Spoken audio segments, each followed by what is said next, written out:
What's going on, everyone? Welcome to 24/7 Football, and the clue is in the title. This is the top 5 Premier League footballers that really shouldn't be Premier League footballers. It was inspired by the events that took place last night in the Champions League, and you may be able to guess where this is actually going and who is going to be at the top, but we'll get straight into it. So at number 5 we have Shane Long, the Southampton striker. He moved to Southampton in 2014 from Hull on the back of a decent season. He's fast, but he just doesn't score any goals. He scored 20 goals in 122 games for Southampton, and that's fraud statistics. You know what I mean? He's stealing a living as a Premier League footballer. For a striker to only score 20 goals in 122 games, that's ridiculous. Shane Long definitely deserves to get in at number 5 there. I just don't know what he brings to Southampton, what he brings to any football pitch that he's on. He's fast, he can nick the odd goal, he's decent on the ball, but other than that, he's just not a Premier League player, and that's why ultimately Shane Long gets in at number 5. Number 4 is Jordan Ibe. For anyone who doesn't know who Jordan Ibe is, I'm not going to trouble you if you don't know who he is, because it's quite hard to know someone when they just don't do anything on the football pitch. Jordan Ibe was the player at Liverpool that was meant to take over from Raheem Sterling when he moved to Manchester City, and it just hasn't worked out. He was at Liverpool. He moved to Bournemouth for a then club record fee of £15 million. He's played 62 games and he's scored 2 goals since. He's a winger, and that's abysmal. For any forward attacking player to score 2 goals in 62 games, absolutely ridiculous. He was touted as meant to be, again, like I said before, one of the best, one of England's greatest talents at the time. He was regularly playing for Liverpool. He looked quite good as well, and since he's moved to Bournemouth, it's all just gone down the pan. He's played 5 games this season. He scored no goals.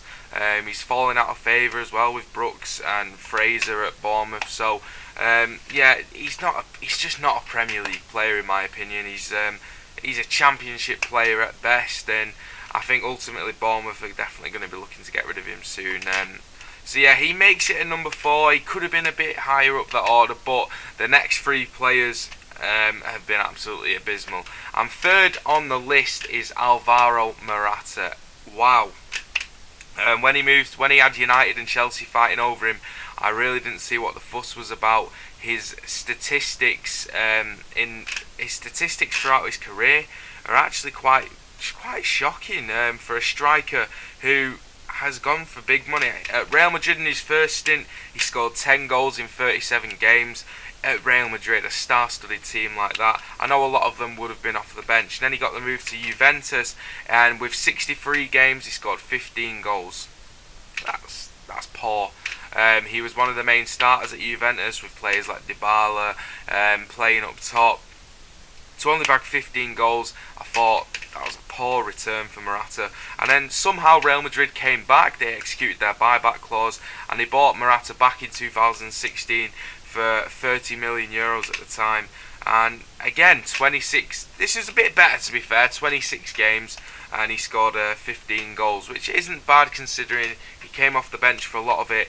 But again, I think I could score at least 10 goals in a Real Madrid team where I've got Ronaldo on one wing and Bale on the other. So I thought it was interesting when United and Chelsea both went in for him. Obviously United getting Lukaku, that's obviously not working out for them either, because Lukaku's got a touch like an elephant. And then Chelsea came in, they got Morata for £60 million at the time. 60 million. And when you think about that, that's just a shocking piece of business from Chelsea. Liverpool got Mo Salah for near 40 million. Gabriel Jesus, 27 million at Man City. And Chelsea, he's played 45 games for Chelsea, he scored 16 goals. He's one of the worst signings that I think Chelsea have ever signed. That's why he's at number 3. I don't even rate him as that good of a striker. Now there's talk of him going to Barcelona. I just don't get how there's one player who gets all these top clubs and actually doesn't back it up with his performances on the pitch. And Morata's that guy. He's awful. And I think Chelsea fans will agree with me that he's dreadful. And yeah, the sooner they see the back of him, the better, I'd say. And coming up, first and second is a joint one. Okay. I couldn't split these two apart because they're both equally. And they're both from Man United, so you might be able to guess who I'm talking about. We've got Chris Smalling and Phil Jones, who take the top two spots in our players who play in the Premier League but shouldn't, basically. They're absolutely dreadful. Phil Jones last night against Valencia, the own goal. If you haven't seen the own goal, go on Twitter and type in Phil Jones, it'll come up. Absolutely hilarious. He's coming through with Batshuayi on the back of him, and he slides the ball past De Gea, and he's probably showing Lukaku how to finish. Great finish by Phil Jones, but it just sums up everything that's wrong with United. Phil Jones and Chris Smalling still play for them, which is bad enough in itself. Chris Smalling is one of their highest appearance makers as well, which again just shows what's gone on at Man United. Chris Smalling, awful footballer. His distribution's poor. Both of them are prone to defensive lapses. Phil Jones makes faces like this. They're just not that high caliber of player. I think Chris Smalling is better than Phil Jones. I put that out there, but it's like comparing to, it's like comparing two pieces of shit, really. Which one's better? You can't. I don't think either of them are top 10 Premier League material. I don't even think. I'd say there's some of the bottom level Premier League teams who would take these players. But just because they're at Manchester United, I can see them getting a move to a higher caliber club if they leave, but they don't warrant it. Not in the slightest. Phil Jones, Chris Smalling top that list. Absolutely awful defensive pairing and absolutely awful footballers in general. And Phil, Chris, if you're watching, I do apologise. I'd love to have you on the show, but in footballing terms, no. It's just a no.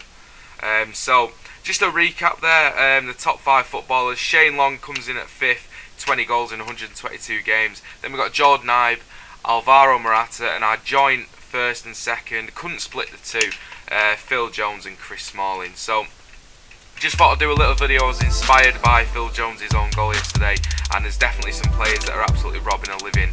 Let me know in the comments section if you think I've missed anyone out from that list, or any other players that you think could go on there. Thank you very much for watching the video. Please subscribe to the channel with that little notification bell on. Like the video, and yeah, see you again very soon. Thank you very much for watching.